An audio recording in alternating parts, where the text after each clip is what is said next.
ছুটির পরে ছেলেরা রেলগাড়িতে যে যার বাড়ি থেকে ফিরে আসছে স্কুলে।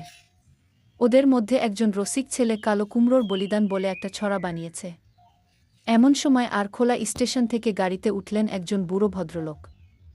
সঙ্গে আছে তার কাঁথায় মোড়া বিছানা, ন্যাকড়া দিয়ে মুখ বন্ধ করা তিনটে হাঁড়ি, একটা টিনের ট্রাঙ্ক আর কিছু পুটুলি।